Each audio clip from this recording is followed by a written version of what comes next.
there. So I think it's time to change out the bar on my chainsaw. I think it's time to put a new chain on there as well.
Alright guys, I am trying out a PV for the first time, and I really like it.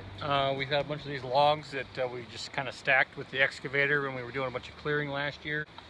I'm able to get in there and just roll these logs apart, so I'm not trying to cut through 2 logs at once. I've also been cutting down on each one and then just rolling them and cutting the backside, which is it's easy to do with your foot on a smaller log, but most of the stuff we have around here is pretty big timber. Really nice to have this PV to roll logs around, keep my saw out of the dirt, and prolong the life of the chain. What's the saying go? If you have a lever long enough, you can move the entire world. We're rolling some of these logs that are like 20 inches, 22 inches, and it does it pretty easily on a 60-inch PV, so I'm really liking it.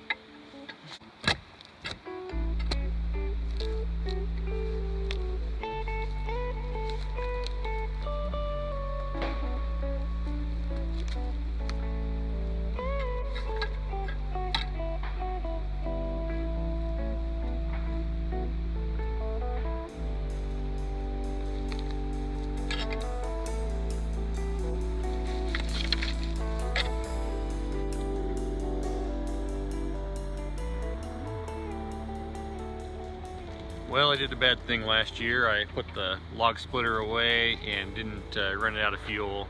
Left fuel in the tank over winter, and doesn't really want to run. It's kind of hating life right now.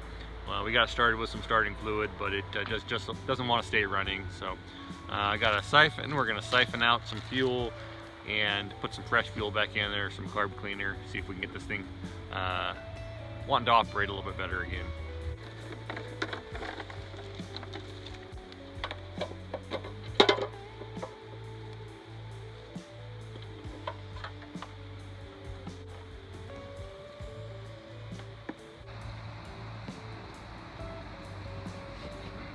That's probably not good either.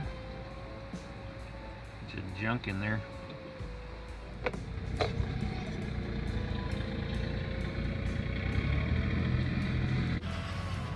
Pretty sure your fuel's not supposed to be brown.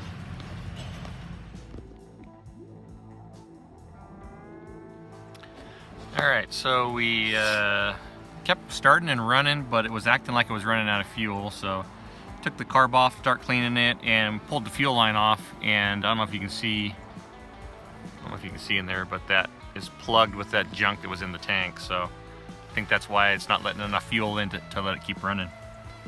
Okay, where did you leave off? I don't know where I left off.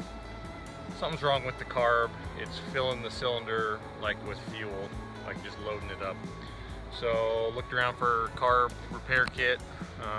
Can't find anything, but lo and behold, you can find a brand new engine at Harbor Freight. So that's what I did, so we can get this firewood done.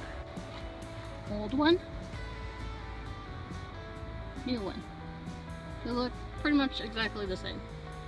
Yeah, so hopefully the swap will be fairly easy. Yeah, I gotta pop the spline coupler off, but other than that, we should be good to go. Cool. So that didn't take very long at all, what, maybe 30, 45 minutes? Yeah. Swapped out very easily. Added oil, added fuel. Let's crank it up, see if it works.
You know, I'm typically a fix-it guy. In fact, I'll hang on to that engine and see if I can tinker with it this winter. Couldn't argue with $125 for a new engine at Harbor Freight.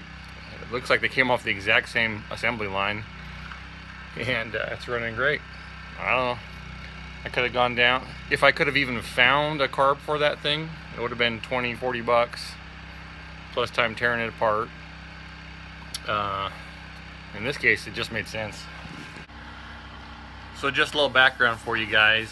When we bought this property, there was no infrastructure at all, and we spent a lot of time living under tarps. And that poor log splitter has spent a lot of time buried under 2 or 3 feet of snow in the winter. Tarps blow off, and you know, it's had a rough go of things sitting out in the weather. So glad to have this pole barn in and a roof on it. We still got more to do, but it'll be nice having some of those things under cover. See if we can help prolong the life of some of these things that we've invested money in. Not too sure what's going on out here, huh, guys? You should follow Finland. He's got it down.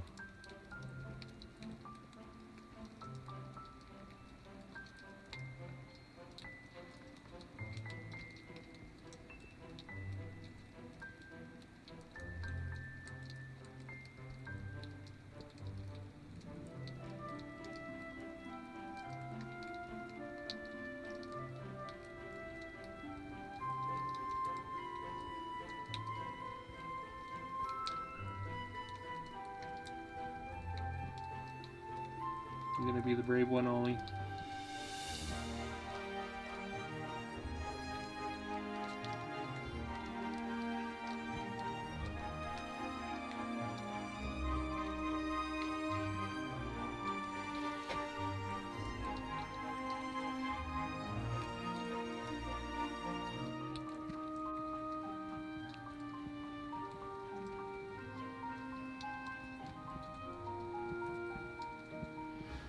All right, we got a little bit of snow. That was unexpected for the beginning of November. We don't usually get snow this early.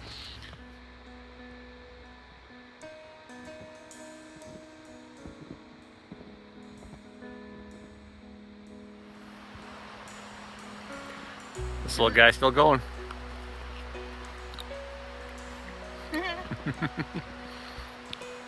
Crazy. That's crazy. It tastes like it's fresh out of the refrigerator because it's super cold, but that's crazy. I mean, obviously a lot of them are bad, but like some of these are still so good.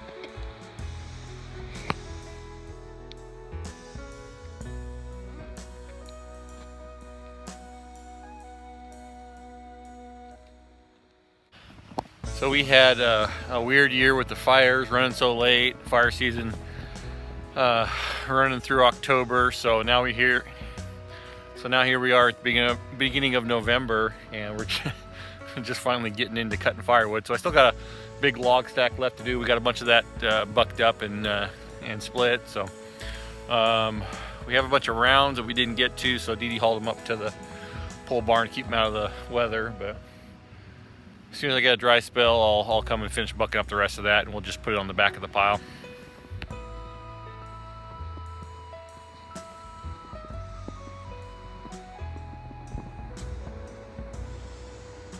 Well, we got some split up. Dee Dee's set up shop up under the pole barn to do the rest of the splitting. She's got a tarp down to kind of keep all the crud from piling up and getting mixed in with our nice gravel we just put in. She's just pulling rounds out from underneath the tarps, rolling them over, splitting them, and stacking them in our little hoop barn there. So we got a good start on things. The snow kind of caught us off guard, so what do you do? Every year we try and be a little bit more prepared and a little more ahead of the game. I'm feeling really good about this coming year with the pole barn structure up. I think we'll be doing really well and getting ahead on a lot of stuff. It'll be nice having a spot to work under this winter and be able to to enjoy not being just out in the soaking rain without any covering. All right, guys, I think we're going to catch you later. Have a good day.